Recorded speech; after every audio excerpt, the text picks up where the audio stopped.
나는 1등을 할 수 없어서 1등을 사버렸다.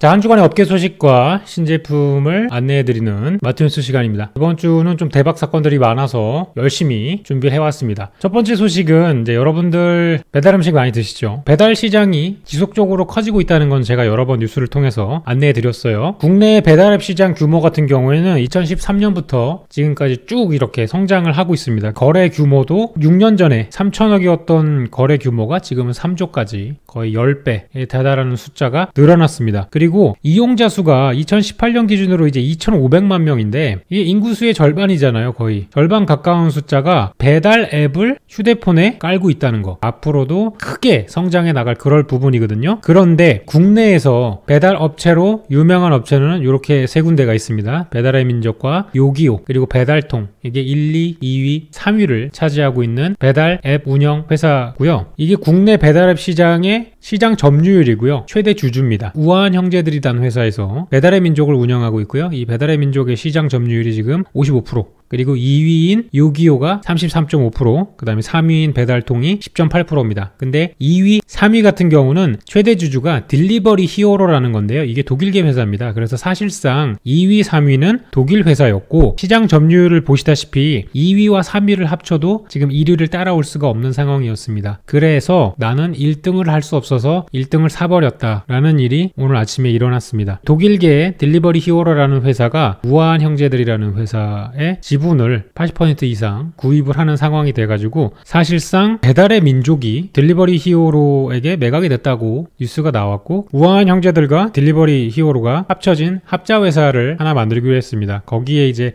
회장 역할을 하시는 분이 우아한 형제들의 대표인 김봉진 회장님이 이제 되시겠고, 이제 그쪽에서 파일을 나눠 갖기로 했어요. 기존의 우아한 형제들은 이제 한국하고 베트남 배달앱 시장을 가져가고 나머지 이 딜리버리 히어로 쪽에서 다른 부분 필리핀, 홍콩, 말레이시아, 싱가포르, 파키스탄, 타이완, 타일랜드, 방글라데시, 라오스 이 부분은 우리가 운영을 하겠다라는 형태로 변형이 되었습니다. 근데 앞으로도 국내에는 요기요 앱도 계속 있을 거고요. 배달통 앱도 계속 있을 거고 배달의 민족 앱도 계속 있을 거고 독자적으로 운영을 하겠다고는 뉴스에는 그렇게 나왔습니다. 내년에 어떻게 될지는 모르겠지만 한솥밥을 먹는 사이가 됐으니 기존에 있었던 이런 경쟁 구도 같은 거에서는 조금 변화가 있을 거라고 보여져요. 그래서 요게 이제 이번 주에 있었던 어찌 보면 가장 큰 이슈였던 것 같아요. 실제로 많은 뉴스에서도 지금 보도를 하고 있고 거의 모든 커뮤니티에 이 정보가 돌고 있는데요. 한동안은 기존에 운영되던 이런 세 개의 브랜드로 운영이 지속적으로 될 거라는 점, 이 아시아 쪽에 대한 운영권은 이제 회장인 김봉진 대표님께서 진행을 하게 된다는 이런 내용의 합자 회사가 만들어졌습니다. 자, 그리고 이 사건 말고도 이제 작년 이맘때쯤 아주 유명했던 식당 하나가 있었습니다. 골목식당이라는 프로를 통해서 알려진 돈카라는 곳이 있었죠. 포방터 시장에서 정말 여러 가지 이슈들이 있었습니다. 이 음식 하나, 치즈 돈가스 하나로 굉장한 이슈몰이가 돼가지고 엄청난 인파를 이 포방터 시장 골목으로 끌고 왔던 그 매장이죠. 새벽부터 대기를 해서 뭐 주민들의 원성도 많았고 상인의 얘기도 많았고 이런저런 이슈들이 연내에 지속적으로 계속 나왔던 부분들이 있고요. 특히 이 치즈 돈가스 같은 경우에는 제품화가 돼가지고 편의점에도 출시가 될 정도로 굉장히 많은 인기가 있었습니다. 근데 최근에 이 매장이 제주도로 옮긴다는 이슈가 있었죠. 지금 제주도에서 호텔을 운영하고 있는 더본코리아, 백종원 대표님이 계신 더본코리아에서 호텔을 운영하고 있는데 그 근처로 매장을 옮긴다는 이야기가 있었습니다. 그리고 어제 12월 12일 날 매장이 오픈하는 첫날이었는데요. 아니나 다를까 인산인해를 이루고 있었고 정말 주차장 빽빽히 서 있는 대기열의 인파가 인기를 실감하게 해주는 그런 부분이 있었습니다.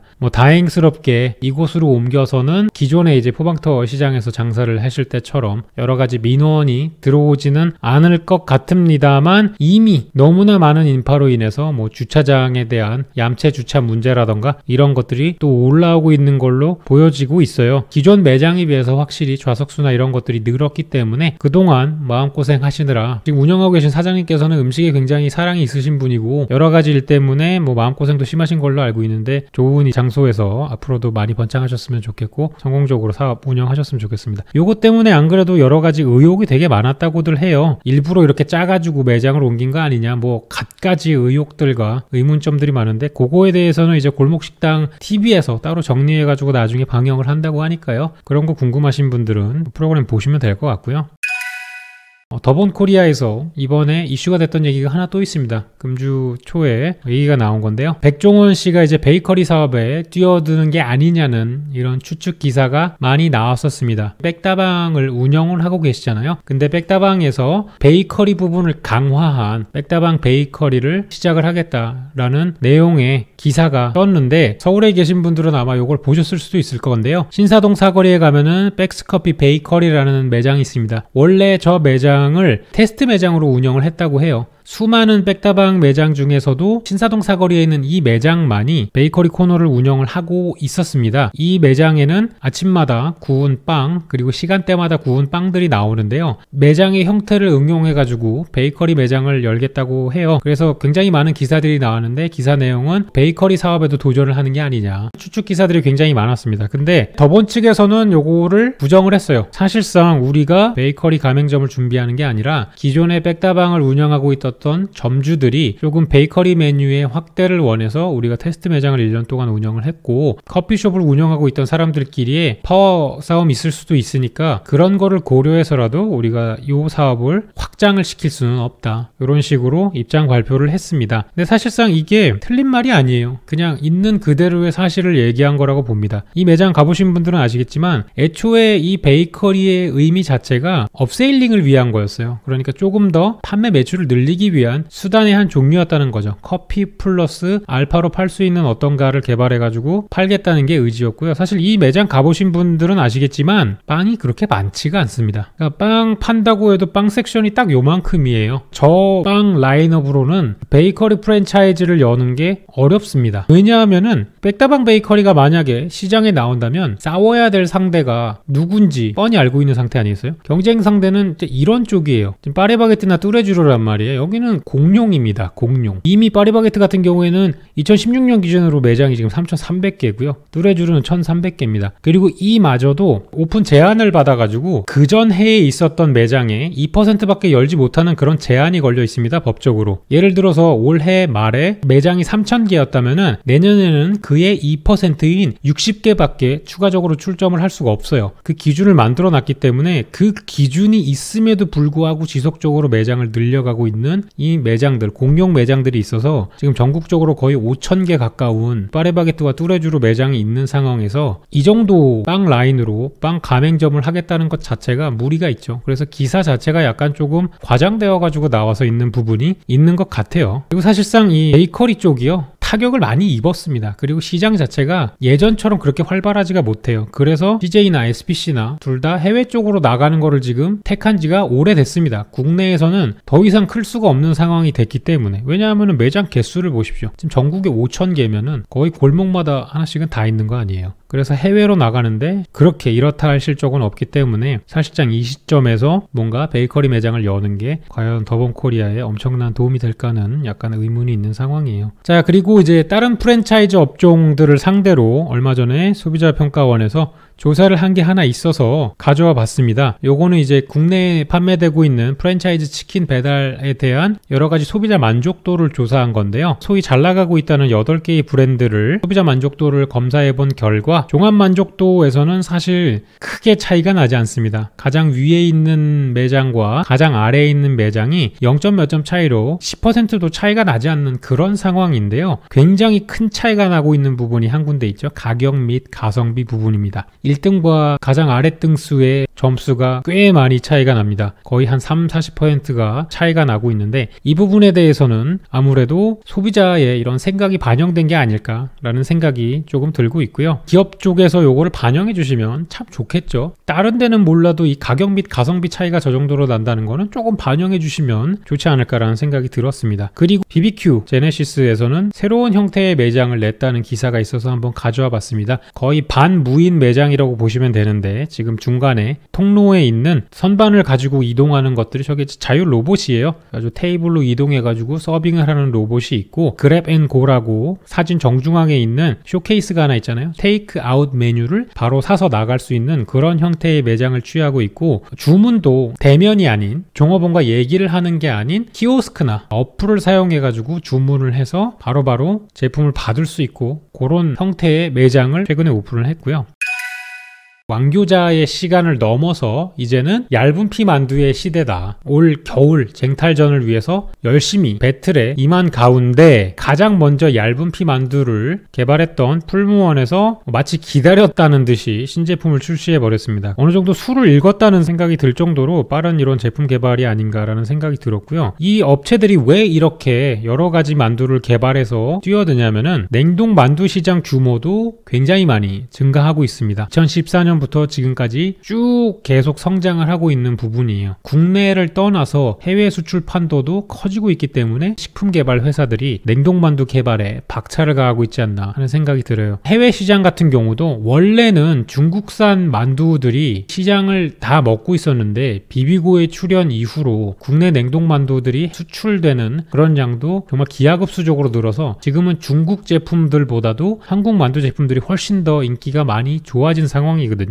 국내 내수뿐만 아니라 수출 활로도 있기 때문에 이런 제품들 개발에 앞서지 않나 라는 생각이 듭니다. 자, 그리고 이 제품 같은 경우는 미스터피자에서 나온 신제품인데 대학생들을 상대로 메뉴 개발 콘테스트를 받았던 것 같아요. 그래서 최우수상을 받은 제품인데, 제품 이름이 이제 보키야 눈을 감자라는 제품입니다. 피자 위에 빨갛게 되어 있는 건 떡볶이예요. 중간에 있는 건 감자튀김이고요. 위에 노란색으로 뿌려져 있는 건 트러플 치즈 크림 여러 가지가 섞여 있는, 소세지까지 있는 그런 제품입니다. 어찌 보면은 혼종이라도 볼 수 있고 어떻게 보면은 괴식이라도 볼 수 있는데, 사실 이거를 뭐라고 얘기할 수 있는 상황이 못 됩니다. 왜냐하면은 이거는 그냥 괴식이라고 얘기하기에는 이미 너무나 고착화가 돼버렸어요. 이게 뭔 얘기냐? 소위 섞어 음식이라고 하는 거, 이거의 시작이 뭐였냐? 여기서부터였어요. 여기서부터. 한참 전부터 짜파게티와 너구리를 합친 짜파구리라는 이런 음식이 인기를 끌기 시작을 했죠. 사실상 여기서부터 시작한 스노우볼링입니다. 이게 원래는 라면과 라면을 섞었는데요, 어느 순간부터 이게 모디슈머라는 걸로 변형이 되기 시작을 했습니다. 라면과 라면이 아닌 라면과 다른 제품을 시킨 것들이 슬슬 나오기 시작을 했고, 편의점에서 사는 여러 가지 제품 들을 섞어가지고 먹는 스타일의 음식들도 SNS나 케이블 TV의 프로그램을 통해서도 많이 나왔어요. 편의점을 털어가지고 이것저것을 섞어서 만들어서 그 노하우를 알려주는 이런 방송들 아마 한두 번쯤은 다 보셨거나 짤로도 보신 적이 있으실 거예요. 벌써 2-3년이 지났습니다. 이 모디슈머라는 게 뭐냐면은 제품을 섞어서 자기 마음대로 모디파이, 수정을 해가지고 먹는 새로운 스타일이라고 해서, 이 모디슈머 마케팅이 음식뿐만 아니라 거의 모든 마케팅 쪽에 이슈가 된 해가 2017년, 2018년이었습니다. 그 해부터 나오던 제품들이 이런 것들이었어요. 기존에는 비빔면을 섞어서 먹었어? 그러면은 우리가 양념장만 따로 팔 테니까 팔리나 한번 보자. 근데 이게 불티나게 팔렸어요. 라면이 아니라 그냥 양념장만 만들어서 팔았는데도 잘 팔리기 시작한 거예요. 그러니까 이제 회사들이 어떻게 생각하죠? 아, 모디슈머는 돈이 된다. 이들에게 뭔가를 섞어 먹을 수 있는 명분을 주자. 점점 더 발전한 형태의 모디슈머 제품입니다. 비비빅에다가 팥죽을 섞어가지고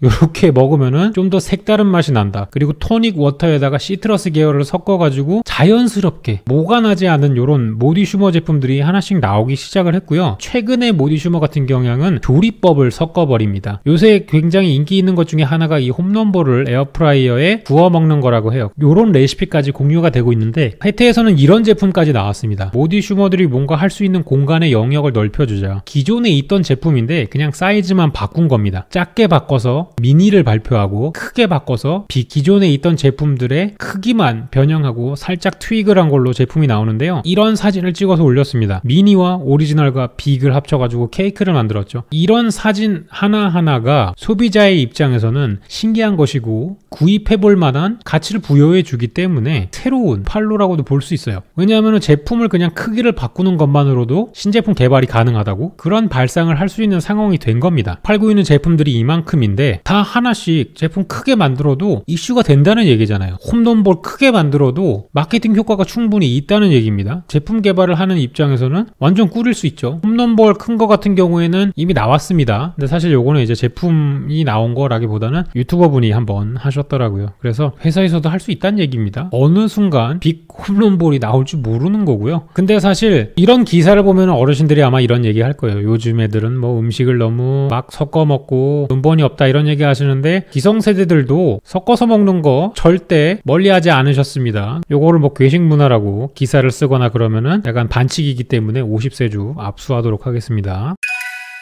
자, 그리고 마지막으로 오뚜기에서 이제 갈릭 아이올리가 나왔는데 요거는 이 제품이라기보다는 제가 얼마 전에 그 마요네즈 관련 영상을 하나 올린 적이 있는데 댓글에 아이올리와 마요네즈의 차이점이 뭐냐라고 물어보신 분들이 계셨어요. 그래서 아이올리와 마요네즈의 차이점을 알려드리고자 잠깐 가져와 봤습니다. 왼쪽에 있는 거는 이제 아이올리고요. 오른쪽에 있는 거는 마요네즈예요. 아이올리가 카탈루냐어로 스페인 쪽입니다. 그쪽 언어로 마늘과 기름이 섞여져 있는 마늘 기름이라는 뜻입니다. 그러니까 주재료가 뭐겠어요? 마늘하고 기름입니다. 기름도 올리브 오일이에요. 다진 마늘 그리고 요거를 유화시키는 데 들어가는 게 레몬 주스 이렇게 세 가지 정도를 사용해 가지고 만드는 게 오리지널 아이올리의 레시피입니다. 그러니까 여기에는 계란이 들어가지 않고요. 오른쪽에 있는 마요네즈 같은 경우에는 계란과 이 마요네즈에 들어가는 기름은 올리브유 같이 향이 있는 기름을 쓰는 게 아니라 대부분 무향 기름을 씁니다. 카놀루유라던가 콩기름 이라던가 포도씨유 이런 것들로 만들고요. 카놀라유를 많이 써요. 왜냐하면 싸고 냄새가 없기 때문이죠. 들어가는 걸로는 계란 노른자와 유화제로 식초나 머스타드가 들어갑니다. 그래서 오리지널 아이올리 같은 경우에는 계란이 들어가지 않고요. 다진 마늘과 올리브 오일, 레몬 주스로 유화를 시켜가지고 만드는 소스의 형태를 말합니다. 그런데 최근에는요 마요네즈에 뭔가 향을 가미하거나 마요네즈에 뭔가 맛을 플러스한 제품들을 전부 다 아이올리라고 명명을 하는 식의 제품들이 많이 나왔고요. 제품뿐만 아니라 대부분의 레스토랑들에서 수제로 만든 이런 마요네즈에 뭔가 매운맛을 첨가한 칠리 마요네즈 이런 것들을 칠리 아이올리라는 형태로 메뉴 이름을 정해가지고 팔기 시작을 했어요. 그래서 최근 같은 경우에는 마요네즈에 뭔가 맛을 더한 녀석들도 전부 다 아이올리로 불리는 형태로 변형이 조금 되었습니다. 그래서 현재는 약간 경계가 많이 흐려져 버렸어요. 그래서 이런 상황이라는 게 댓글에 대한 답변을 드리자면은 아이올리와 마요네즈는 이런 차이가 있었습니다. 자, 그래서 오늘 제가 준비한 마트뉴스는 여기까지고요. 저는 다음 시간에 좀 더 색다르고 재미있는 기사들로 다시 찾아오도록 하겠습니다. 오늘도 긴 영상 시청해 주셔서 감사하고요. 고맙습니다.